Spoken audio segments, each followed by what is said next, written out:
If you ever caught yourself wondering if PS2 games still hold up, I suggest picking up a copy of Onimusha-Warlords. For all intents and purposes, it's exactly the same as it was when it came out in 2001, and that's not necessarily a good thing in 2019.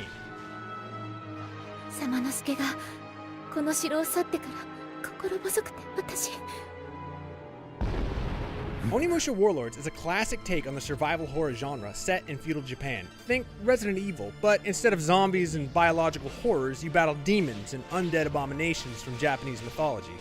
This re-release is not without updates, but they're minor additions.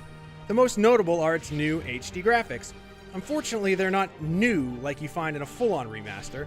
The graphics are wrapped in shiny new high-resolution textures, but otherwise the same as they were in 2001, and boy oh boy, do they look it. The pre-rendered backgrounds, the hallmark of PS1 and PS2 era survival horror, look muddy and primitive when the light of high definition shines upon them. Character animations are stiff, and faces have an unnatural plastic smoothness to them. The pre-rendered cutscenes were a real treat in 2001, but in 2019, they look their age.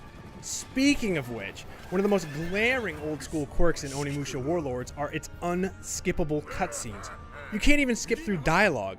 It's incredibly frustrating when you lose to a boss or otherwise die and have to sit through the same cutscene again.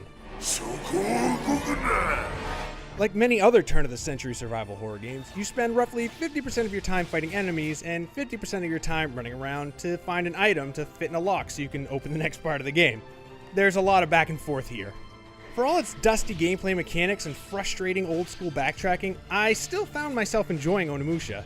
I definitely swore more than once after dying and needing to suffer through a cutscene again, but there's something quaint about its aged, pre-rendered backgrounds and choppy character animations. I definitely had fun with Onimusha-Warlords, despite many of its mechanics and visuals aging poorly since 2001. There's not enough new stuff here to recommend it to someone new to the series. It's a shame because it's one of my favorite PS2 games. Just a few tweaks to some of the older systems would have helped enormously. The modern release is exactly how I remember it, and unfortunately, in 2019, that's just not good enough. For more Onimusha-Warlords, be sure to check out the first 13 minutes of the game, and for everything else, keep it right here on IGN.